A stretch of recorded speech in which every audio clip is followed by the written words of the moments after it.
Hi, everybody. Well, last week was a weekend to forget as far as my betting goes. I'll touch on it real quickly. I was way off about the Raiders. They got absolutely crushed by the Colts. And I turned out to be just a little bit off about the Seahawks. They had the ball tied at 35, under 2 minutes, I'm pretty sure. So, in perfect position to at least drive down and get a field goal, which would have been a push. But they threw an interception, basically setting the Buccaneers up with a game-winning field goal. And that's that.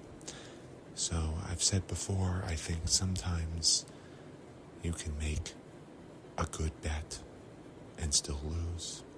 And sometimes you can make a bad bet and still win.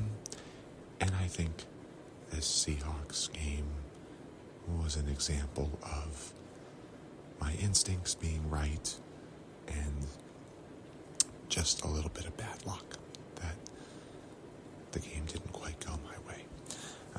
On the other hand, the Raiders game was a bad bet that was just plain bad. So, the flip side of Raiders Colts is that it's another win for Daniel Jones. He didn't have a spectacular game statistically, but he's quarterbacked his team to a 4-1 start, which bodes pretty well for his contention as comeback player of the year. I'm being offered a cash out of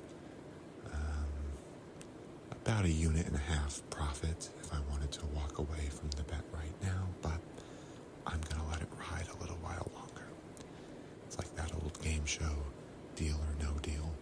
I don't know if that's still on, but you get opportunities throughout the year to decide if you want to walk away and take a lesser profit, or ride it out, see what happens, and take the risk that you might get nothing, or you might get the full payout from the bet.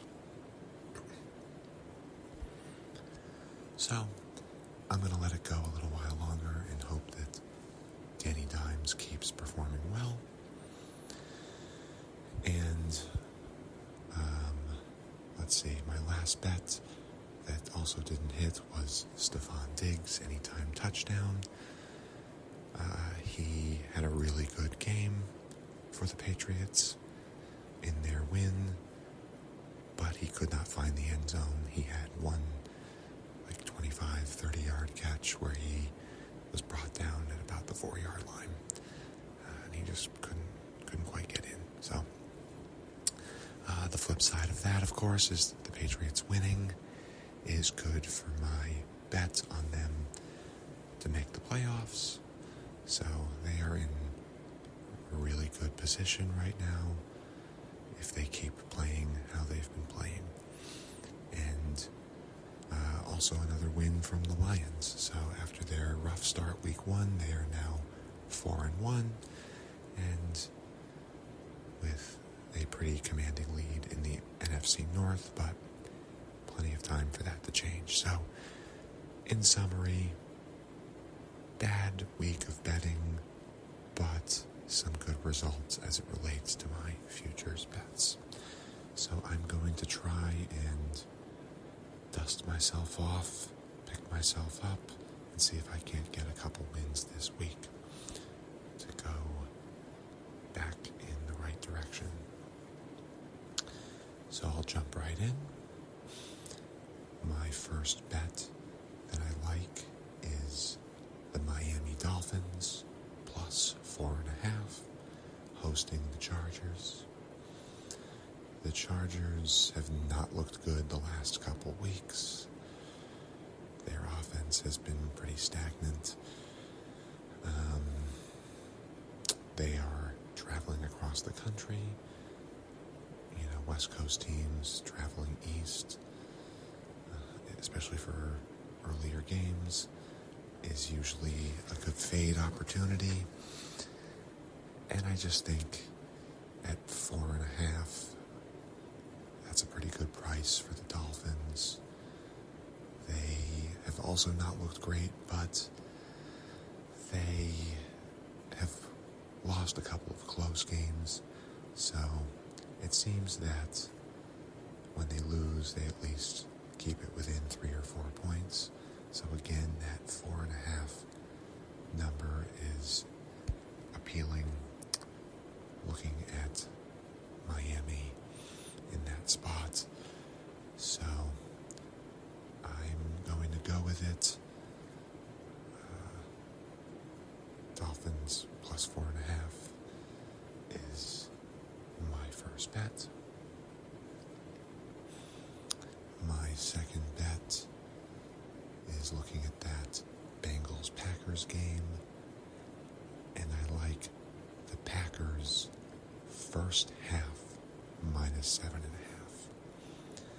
So they are favored by 14 or 14.5. I've seen in some places, coming off the bye week, hosting a struggling Bengals team that just traded for Joe Flacco. So why am I doing just the first half bet and not laying the full 14 on the full game? Well, I think there is a chance for some Joe Flacco magic coming into a new team. I remember a couple of years ago, Baker Mayfield was traded to the Rams, and within a couple of days won a big game for them on Thursday Night Football. So I think there's a possibility that could happen, but I do think if it happens, it'll be more of a second half thing. I could see the Packers coming out strong, building a bit of a lead, and then maybe taking their foot off the gas a little bit in the second half. The Packers looked really good week 1 and have not looked quite as good since. So what that says to me is that they are effective when they have a little time to rest and prepare, and that maybe the bye week will do them good. But yeah, I think 14 is just a really tough number to expect the team to cover. This isn't college football. They don't really have an incentive to run up the score. So you always have to worry about garbage time, even if Flacco isn't able to actually keep the team in the game down the stretch. They could still very well turn a 17-point game into a 10-point game with, no time left on the clock. So I like the Packers, but first half especially. So I'm going to do 1 unit minus 7.5 first half Packers. And that last bet was 1 unit as well. And I'm going to continue my tradition of an anytime touchdown scorer, half unit bet. And I'm looking at one of the Monday night games. I'm looking at Commanders-Bears. And you probably guessed it, I'm looking at a tight end. I like Zach Ertz, anytime touchdown scorer for the Commanders. I'm getting this at plus 220, so it'll pay about 1.1 units if it hits. 1.1 in profit.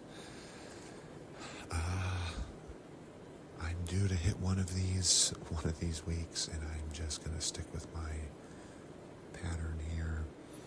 Ertz got a touchdown each of the first 2 weeks and has not gotten one the last 3 games. Jaden Daniels is back at quarterback. So I think their offense is in a good position to put up some points. And Ertz is a good red zone target. So I got a good feeling about this one.